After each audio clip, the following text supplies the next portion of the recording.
Piles of rubble, all that's left in some areas after Hurricane Ida tore through Louisiana over the weekend.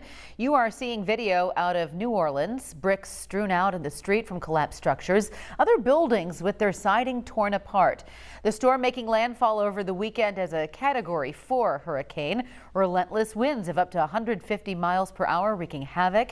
In Baton Rouge, transformers could be seen exploding from a distance.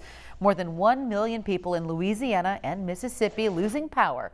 Ida putting hurricane protection systems to the test, which were not in place when the levees failed during Hurricane Katrina 16 years ago.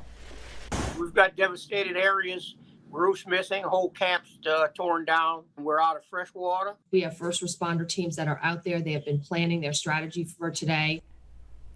On the ground, there have been reports of people hiding in their attics, even stranded on their roofs to escape flooding. Local authorities say it will take months to recover from Ida.